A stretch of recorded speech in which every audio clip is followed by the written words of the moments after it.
Notre film commence avec Shahida, une petite fille pakistanaise de 6 ans qui a perdu la parole sans raison apparente. Sa mère et son père, Raouf, l'aiment beaucoup et prennent grand soin d'elle. Un jour, Shahida joue près de chez elle jusqu'à ce que la roue de son vélo se détache, la faisant tomber du bord de la montagne où ils vivent. Shahida tombe elle aussi et reste suspendue sans émettre le moindre son, jusqu'à ce que ses parents et tous les habitants du village commencent à la chercher et finissent par la retrouver. Le lendemain, ils se réunissent avec le cheikh du village qui leur conseille de se rendre au mausolée du Wali dans la ville de Delhi, en Inde, car leur religion est l'islam, et il leur dit qu'avec la volonté de Dieu, Shahida pourra parler. Mais à cause d'anciens problèmes politiques entre l'Inde et le Pakistan, il est impossible pour Raouf d'entrer en Inde. La mère propose alors d'emmener elle-même leur fille, quel qu'en soit le prix. Raouf vend tout son troupeau de moutons et lui donne l'argent pour qu'elle parte en Inde, et ils arrivent en Inde sains et saufs. La mère de Shahida se rend à la mosquée et prie sans relâche pour la guérison de sa fille, puis elle retourne au Pakistan. Mais sur le chemin du retour, le train s'arrête avant d'atteindre la frontière à cause de travaux de réparation et tout le monde dort dans le train. Shahida se réveille au son d'une petite chèvre tombée dans un trou près du train. Elle descend alors pour sortir la chèvre du trou et joue avec elle jusqu'à ce que le train redémarre. Elle se met à courir derrière le train et fait signe à sa mère, mais elle ne peut pas l'appeler car elle ne parle pas et sa mère dort et ne la voit pas.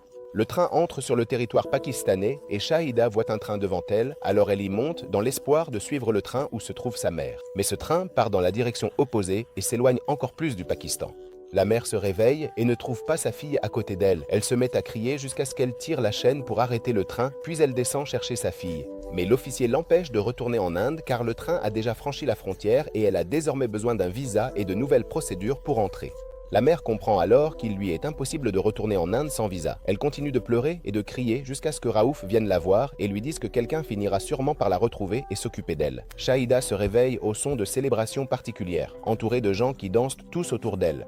Elle reste debout à regarder un homme en train de boire. Il la remarque et lui propose de boire aussi. Elle boit tout le verre, ce qui lui fait comprendre qu'elle a soif et faim. Il lui commande alors à manger et elle se met à manger devant lui. Il essaie de connaître son nom ou d'obtenir des informations sur elle, mais il découvre qu'elle ne peut pas parler. Il la laisse donc manger et s'en va, mais elle continue de le suivre. Il pense alors qu'elle veut de l'argent, mais elle refuse d'en prendre. Il l'emmène alors à son lieu de culte et lui dit de rester assise à côté de lui, car il est certain que sa famille la cherche. Comme elle est musulmane, elle ne comprend pas où elle se trouve, ni quel est ce lieu de culte à côté d'elle. Elle refuse de le quitter jusqu'à ce qu'il l'emmène au poste de police pour la remettre là-bas. Mais l'officier refuse de la prendre et dit que ce poste de police est rempli de criminels, qu'il est impossible de laisser une enfant parmi eux. Il prend donc toutes ces informations à lui. Et si quelqu'un demande après elle, ils le contacteront. Il comprend qu'il devient responsable de la petite fille, qui va vivre avec lui jusqu'à ce que sa famille la réclame. Il l'emmène chez lui, auprès de sa famille. Et pendant le trajet, il dit à Shahida qu'il va lui énumérer toutes les villes et que lorsqu'il mentionnera celle dont elle est originaire, elle devra lever la main pour qu'il comprenne. Il commence alors à lui citer toutes les villes d'Inde, mais il n'y a aucun espoir jusqu'à ce que tous les passagers du bus essaient de l'aider en mentionnant les villes dont ils se souviennent. Les passagers découvrent alors que cet homme vient d'une ville très éloignée en Inde. Alors, quelqu'un lui demande pourquoi il est venu à Delhi. Il leur répond que puisque le trajet est long, il va leur raconter son histoire depuis le début. Il leur explique qu'il s'appelle Biwan et que son père est le directeur du bureau de poste de la ville. Son père essayait toujours de lui enseigner et de l'instruire, mais il échouait dans ses études. Il a donc essayé de l'encourager dans le sport et la lutte. Mais Biwan n'a pas réussi non plus dans ce domaine. Et plus il grandissait, plus il échouait dans les études qu'on l'obligeait à suivre, au point qu'il a redoublé la 10e année 20 fois. Il ne pouvait ni tricher ni mentir, car il était très religieux. Finalement, il a réussi et s'est précipité pour annoncer la bonne nouvelle à son père. Mais son père, tellement heureux, a eu une crise cardiaque et est mort. Il a alors décidé de réaliser le dernier souhait de son père, qui était d'aller à Delhi et de rencontrer Diandi, l'ami de son père, pour qu'il lui trouve n'importe quel travail à Delhi. Il a pris le bus pour Delhi, et lorsqu'il a payé le tarif, il devait de l'argent à l'une des passagères, mais il n'avait pas de monnaie. Elle lui a alors dit de garder tout l'argent, mais il a refusé de prendre ce qui ne lui appartenait pas et a continué à la suivre pour lui rendre la monnaie jusqu'à ce qu'elle s'échappe et disparaisse, pensant qu'il la draguait. Biwan a continué vers la maison de Diandi, l'ami de son père. Il s'avère que la passagère était en fait la fille de Diandi, Raska. Elle l'invite à manger, et Diane est très stricte concernant sa religion, qui interdit totalement de manger de la viande et du poulet, ce qui est considéré chez eux comme un grand péché. C'est la raison pour laquelle Diandi déteste toute religion qui autorise la consommation de viande et de poulet. Et Biwan vit avec eux dans la même maison sur le toit. Il commence à s'intéresser à Raska et l'accompagne à l'école où elle travaille. Raska remarque que Biwan est une personne très gentille, qui aide tout le monde, ne ment jamais, ne triche jamais et est pieux, ce qui la pousse elle aussi à l'apprécier. Un jour, des invités viennent chez eux pour demander la main de Raska. Mais Raska est déjà tombée amoureuse de Biwan et demande à son père d'accepter leur fiançailles. Son père lui dit qu'il sait que Biwan est une bonne personne, mais qu'il doit d'abord la mériter. Alors Dayan demande s'il peut acheter une maison dans les 6 mois, et à ce moment-là, il acceptera le mariage. Il continue de raconter aux passagers qu'il y avait une célébration à Delhi pour prier Dieu, et qu'il est actuellement en route pour retourner chez Dayan. Et en quelques mois, il pourra acheter une maison, et c'est la raison de sa présence à Delhi. Bhuwan arrive dans sa ville et se rend chez Diana avec Shahida. La famille de Diana adore le cricket et suit de près ses matchs. Dayan s'oppose à la présence de Shahida chez lui parce qu'il n'est pas sûr de sa religion. Il conseille à Bhuwan de penser d'abord à lui-même et d'arrêter d'aider les autres, car c'est lui qui a besoin d'aide en ce moment pour trouver un bon travail et acheter une maison. Mais Bhuwan se retrouve obligé de s'occuper de Shahida, qu'il appelle Mouni parce qu'il ne connaît pas son vrai nom. Un jour, elle disparaît complètement de la maison et toute la famille se met à sa recherche jusqu'à ce que Rasika la voie assise chez leur voisin musulman en train de manger du poulet. Alors Bhuwan est terrifié par ce qu'il voit et essaie de l'éloigner de là. Ils vont dans un restaurant de poulet et la laisse seule à une table pour que personne ne les voie à côté d'elle pendant qu'elle mange du poulet. Elle se met à pleurer en voyant une mère nourrir sa fille alors qu'elle est seule. Rasika s'assoit à côté d'elle, essaie de la réconforter et remarque que tout le monde autour d'elle s'est mis à danser. Le lendemain, il l'emmène au marché et Bhuwan passe devant son lieu de culte. Il demande à Moni de s'asseoir et de prier à côté de lui jusqu'à ce que Mon aperçoive une mosquée derrière elle et reste à la regarder. Elle se lève de près de Bhuwan sans qu'il ne s'en rende compte. Elle se dirige vers la mosquée et vers le sanctuaire à l'intérieur. Elle met le châle sur sa tête et prie Dieu. Bhuwan court derrière elle et la voit devant lui en train de prier et il comprend qu'elle est musulmane. Il sort, inquiet de la réaction de Dayan quand il l'apprendra, puis il rencontre Rasik et lui dit qu'il a peur de son père. Pourquoi? Parce que Moni a trahi leur religion. Alors Rasik lui répond qu'elle n'a que 6 ans et qu'elle est sans sa famille et qu'on ne peut pas la traiter de traîtresse. Elle lui explique qu'elle l'a aimé parce qu'il a un bon cœur et qu'il n'y a aucune différence entre les religions et les confessions. Ils entrent tous dans le sanctuaire pour chercher Moni. Moni court vers Bhuwan et le serre dans ses bras parce qu'elle avait peur de ne plus jamais le revoir. Bhuwan regrette de l'avoir traitée de traîtresse et d'avoir eu de mauvaises pensées. Il la ramène et retourne à la maison. Il y a un match de cricket à la télévision. Tout le monde le regarde, c'est un match entre l'Inde et le Pakistan. Toute la maison est ravie que l'Inde gagne, sauf Moni qui est la seule à être contrariée et refuse d'applaudir ou de se réjouir avec eux jusqu'à ce que le Pakistan commence à gagner. Et tout le monde devient triste et contrarié, sauf Moni qui se met devant la télévision et continue de danser. Et dès que le drapeau du Pakistan apparaît à l'écran, elle va embrasser la télévision et toute la famille comprend alors que Moni vient du Pakistan et non de l'Inde. Et comme Dayanand déteste le Pakistan à cause des anciennes guerres entre eux, il décide que Moni ne peut pas vivre dans sa maison. Il ordonne à Pawan de l'emmener le lendemain à l'ambassade du Pakistan, de la remettre là-bas et de revenir sans elle, sinon il ne pourra pas rentrer à la maison. Il se rend à l'ambassade où il y a beaucoup de manifestations et Pawan entre avec difficulté. Il informe l'employé qu'il veut remettre Moni à l'ambassade car elle est pakistanaise. Mais l'employé refuse de la recevoir car elle n'a aucun document d'identité ni passeport pour entamer les démarches de visa d'entrée. Il ordonne alors à la sécurité d'expulser Pawan de l'enceinte de l'ambassade. À ce moment-là, le nombre de manifestants augmente encore et ils attaquent l'ambassade en essayant de l'envahir. Pawan est alors obligé de protéger Moni des coups et il encaisse tous les coups sur son dos jusqu'à ce qu'il parvienne à la prendre et à s'enfuir loin de l'ambassade. Il la ramène ensuite chez lui pour demander à Dayanand ce qu'il doit faire maintenant que l'ambassade a suspendu toutes les démarches et délivrances de visa pendant 1 mois. Dayanand lui dit qu'il y a un bureau de voyage à proximité où ils peuvent aller et que peut-être ils pourront les aider. Mais l'employé du bureau leur dit que d'habitude, tous ceux qui viennent veulent voyager dans un pays étranger. C'est la première fois que quelqu'un lui demande d'aller au Pakistan. Et ça, c'est au-delà de ses capacités. Mais le ton de l'employé change et il leur dit qu'il a un moyen de faire voyager la petite fille. Mais il aura besoin de 150 000 pour les démarches de voyage. Pawan rentre chez lui pour compter tout l'argent qu'il a. Razika lui donne toutes les économies qu'elle avait mises de côté pour qu'ils achètent une maison ensemble. Elle lui dit que ce qui compte le plus, ce n'est pas leur mariage, mais que Moni rentre chez elle saine et sauve. Pawan revient avec Moni chez l'employé du bureau, il lui donne l'argent et ils remettent Moni. Mais Mona n'arrêtait pas de pleurer en le tenant dans ses bras parce qu'elle ne voulait pas le laisser partir et avait peur de lui. Alors il lui dit que sa vie pourrait être ruinée si elle reste avec lui, qu'il n'a pas le choix, il enlève sa main de la sienne et la laisse, puis s'en va. Elle continue de pleurer parce qu'il s'éloigne d'elle. Lui aussi continue de pleurer à cause de ce qu'il a fait, jusqu'à ce qu'il aperçoive un accessoire qui avait plu à Moni auparavant. Il décide alors de le lui acheter et retourne la voir, réalisant qu'il avait eu tort de l'abandonner. Mais en revenant, il découvre que le bureau de voyage était fermé. Il se met donc à chercher Moni partout, jusqu'à ce qu'il la voie devant lui avec un employé du bureau. Il les suit et finit par les voir entrer dans une maison close avec elle. Alors il y entre à son tour. Il continue de chercher Moni, car il ne comprend pas comment une enfant peut entrer dans un endroit pareil, ni pourquoi l'employé l'y aurait emmené. Il fouille la maison, jusqu'à ce qu'il découvre que l'employé du bureau vend Moni à la propriétaire de la maison close. Dès que Moni le voit devant elle, elle court vers lui pour le serrer dans ses bras, très heureuse de le retrouver, et il lui donne le cadeau qu'il lui a apporté. Il frappe toutes les personnes présentes sur place jusqu'à ce qu'il atteigne l'employé. Il reste debout devant lui jusqu'à ce qu'il le jette par la fenêtre de la maison pour le punir de ce qu'il a fait. Il porte Mooney sur son dos et sort de la maison. Mooney regarde l'employé suspendu devant elle et rit. Pawan va voir Rasika et lui dit qu'il a décidé d'emmener Mooney lui-même chez elle, quoi qu'il arrive. Il ne permettra pas que ce qui s'est passé se reproduise. Et même s'il n'a pas de passeport, il va chercher un moyen de traverser la frontière. Il prend un bus qui le conduit jusqu'à la frontière du pays, puis il continue à marcher dans le désert, espérant trouver un moyen de passer. Finalement, il rencontre des gens qui lui disent qu'ils ont une façon de franchir la frontière, mais cela lui coûtera 25 000. Il les laisse et poursuit sa route.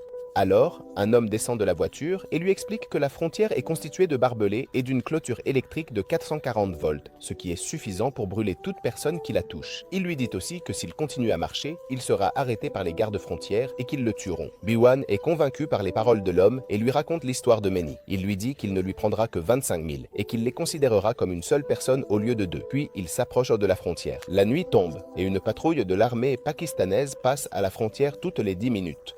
Le passage se fera par un tunnel souterrain, l'un des 4 tunnels existants. En effet, ils traversent tous la frontière et Biwan et Mooney se retrouvent sur le sol pakistanais, mais ils refusent d'avancer sur le territoire sans avoir obtenu l'autorisation de la patrouille.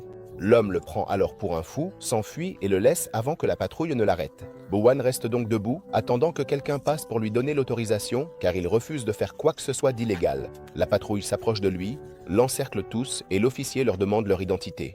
Biwan lui raconte alors toute l'histoire, qu'ils sont venus par le tunnel sous leurs pieds et que sa religion lui interdit de faire quoi que ce soit de mal. Il avait besoin d'obtenir leur permission pour se déplacer sur le sol pakistanais, mais l'officier ordonne aux soldats de renvoyer Biwan par le même tunnel vers l'Inde, de boucher le tunnel et il ramène Biwan sur le territoire indien. La patrouille continue sa route jusqu'à ce qu'ils le retrouvent à nouveau sur le sol pakistanais. Il leur dit qu'il y a un autre tunnel par lequel il est passé et qu'il a besoin de leur permission, mais ils le prennent pour un espion et continuent de le frapper devant moi. Mais il finit par attendrir l'officier parce que Mooney pleure et l'officier dit à Biwan que la patrouille passe toutes les 10 minutes, qu'il va le laisser partir et qu'il vaudrait mieux qu'il ne le retrouve pas là à son retour. En effet, il le laisse partir et revient au même endroit 10 minutes plus tard. Il trouve que Biwan est toujours debout au même endroit et lui demande pourquoi il n'a pas bougé pour entrer au Pakistan. Biwan lui répond qu'il n'a pas reçu sa permission et que, selon sa religion, il doit obtenir l'autorisation pour pouvoir quitter sa place. Il dit alors à l'officier qu'il l'autorise à entrer dans le pays à condition qu'après avoir ramené la fille à sa famille, il retourne ensuite en Inde. Biwan lui promet cela et poursuit son voyage à travers le désert pakistanais jusqu'à ce qu'ils atteignent la ville la plus proche. Ils s'asseyent pour manger ensemble et à côté d'eux, il y a des officiers qui prennent leur petit déjeuner avec des chiots à proximité. Mooney les prend alors et les met dans son sac.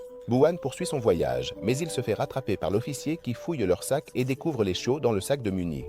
Il pense alors que Biwan est un voleur et lui demande son passeport. Biwan lui explique alors qu'il n'a pas de passeport parce qu'il a rampé et traversé la frontière de nuit, entrant dans le pays après avoir obtenu la permission d'un officier. Mais l'officier l'arrête, le prenant pour un espion. Au même moment, la nouvelle se répand que la police a arrêté un espion indien sur le sol pakistanais. Un journaliste du nom de Shandy, qui a entendu la nouvelle, se précipite au poste de police pour obtenir un scoop et filme Biwan en train d'entrer dans le commissariat. Pendant l'interrogatoire, Mooney aperçoit sur un calendrier une image qui ressemble à sa maison et court vers elle. Mooney n'arrête pas de montrer à Biwan que c'est l'endroit où se trouve sa maison, et elle est très heureuse. L'officier pense alors qu'il s'agit d'un plan pour s'évader de prison. Il se lève pour vérifier si Mooney a une langue, afin de prouver que son mutisme n'est qu'une comédie. Il attrape Mooney violemment, alors Biwan le frappe tous ceux qui sont dans le commissariat, la prend et s'enfuit dehors. Le journaliste Chand est dehors et le poursuit pour le prendre en photo, jusqu'à ce qu'il monte dans le même bus que Biwan et Mooney. Il appelle alors l'officier et lui dit que l'espion est devant lui. Chand remarque que Biwan demande au contrôleur du bus à propos de l'endroit qui apparaît sur la photo du calendrier. Biwan raconte toute l'histoire au contrôleur et Chand entend son histoire. Il dit au contrôleur qu'il aimerait qu'il y ait beaucoup de gens gentils comme lui dans le pays, puis il prend la photo de ses mains. C'est lui qui demande alors aux passagers si quelqu'un connaît l'endroit qui figure sur la photo. L'officier et ses renforts sont en route pour intercepter le bus et l'arrêtent, mais ils ne trouvent ni Biwan, ni Chand, ni Mooney à l'intérieur. Et tous les passagers nient avoir vu un homme avec une petite fille dans le bus. Alors, l'officier autorise le bus à reprendre sa route et Chand a décidé d'aider Biwan en les cachant parmi les bagages sur le toit du bus. Le contrôleur les conduit ensuite à l'endroit le plus proche où ils peuvent passer la nuit jusqu'au lendemain.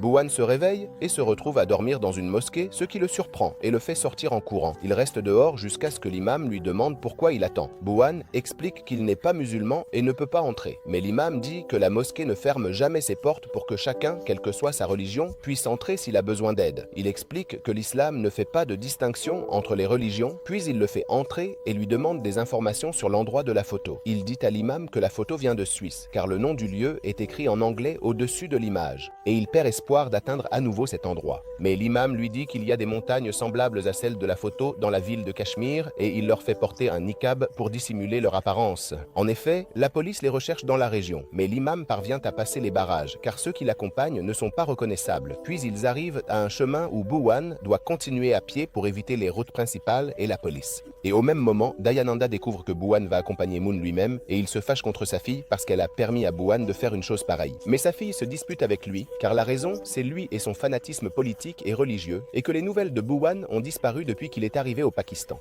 Et elle lui dit que s'il tarde encore plus, elle fera l'impossible pour aller le rejoindre, même sans visa d'entrée. Pendant ce temps, Bouwan poursuit son voyage vers la région du Cachemire. Ils essaient de trouver un moyen de transport plus rapide et montent dans un véhicule en chemin pour découvrir qu'ils sont montés par erreur avec l'inspecteur de la région lui-même et qui se rendait au poste de police parce qu'il y a un espion indien en fuite et que toutes les forces sont à sa recherche. Après leur arrivée au poste, l'inspecteur insiste pour envoyer un policier avec eux afin de les accompagner jusqu'à la maison où ils se rendent et ils continuent en voiture jusqu'à ce qu'ils s'arrêtent devant une maison quelconque. Chandil dit au policier que c'est sa maison et il trouve le propriétaire, un vieil homme. Alors Chando fait semblant d'être son fils et ils entrent de force dans la maison, juste le temps que le policier s'éloigne de la porte. Pendant ce temps, l'inspecteur de la région apprend que l'espion est accompagné d'une fille muette, et il devine que ce sont eux qui étaient avec le policier. Ils informent alors le policier de retourner rapidement à la même maison pour les arrêter, mais ils avaient déjà disparu de la maison et poursuivent leur voyage vers la famille de Moon. Et Chand reste avec eux, filmant tout ce qui se passe et tous leurs moments ensemble, jusqu'à ce qu'ils arrivent dans la région où ils se rendent.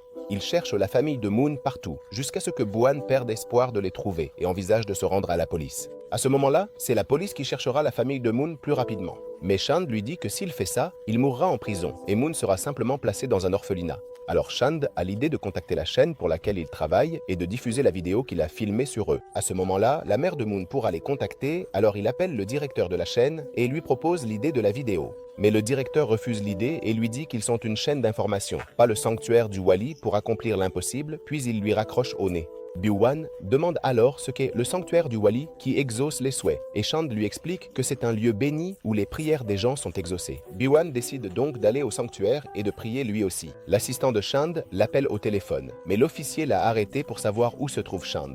Chand dit alors qu'ils sont en route vers le sanctuaire du Wali, accompagnés de Bouwan et de la petite fille, et tout le monde se dirige vers le sanctuaire. Bouwan s'y rend avec Moon pour prier le dieu de sa famille. Chand se filme alors en racontant toute l'histoire de Bouwan, avec les arrêts de bus en arrière-plan. Et la mère de Shahida, c'est-à-dire Moon, se trouve au même endroit, mais elle ne voit pas Shahida car celle-ci est en train de dormir. Et Bouwan couvre son visage avec un châle à cause du soleil. Après avoir terminé son reportage, Chand décide de le mettre sur YouTube, puisque sa chaîne a refusé de le diffuser. Il remarque alors que la police est arrivée au sanctuaire, accompagnée de son assistant.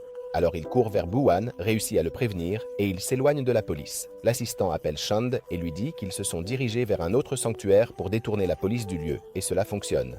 Ensuite, ils vont dans un endroit pour manger et Chand leur montre la vidéo qu'il a réalisée, que Moon regarde attentivement. Il remarque que Moon ne cesse de pointer quelqu'un au début de la vidéo. Bouwan devine qu'il s'agit de sa mère. Il demande à Moon et elle lui fait un signe de la main en pleurant, car elle a enfin revu sa mère. Chand remet la vidéo depuis le début et il remarque que la mère de Moon descend d'un certain bus. Grâce à la vidéo, ils parviennent à déterminer l'heure à laquelle le bus est arrivé et vont se renseigner à ce sujet. Puis ils demandent au chauffeur du bus d'où il vient, jusqu'à ce qu'ils réussissent enfin à identifier la région d'où vient Moon.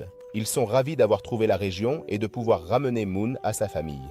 Mais à cause de la vidéo que Chand a filmée, ils voient l'officier de police et s'assurent que Bouwan était bien au sanctuaire, puis ils diffusent aussi l'information. Ils la diffusent dans tous les endroits autour du sanctuaire, et le bus dans lequel il se trouve passe effectivement par un point de contrôle. Bouwan décide alors de se sacrifier. Il descend du bus et se met à courir pour attirer l'attention de la police sur lui, afin qu'ils le poursuivent. À ce moment-là, Chand et Muni peuvent continuer leur chemin jusqu'à ce que Bouwan soit arrêté, et ils continuent à le frapper et à le torturer. En même temps, Chand emmène Muni et court vers la région d'où elle vient. Elle aperçoit sa maison devant elle et se précipite vers celle-ci. Chand a filmé tout ce qui s'est passé, et la mère de Shahida est à la maison, n'en croyant pas ses yeux en voyant sa fille courir vers elle. Shahida continue de pleurer jusqu'à ce que sa mère la prenne dans ses bras, heureuse que sa fille soit enfin revenue auprès d'elle.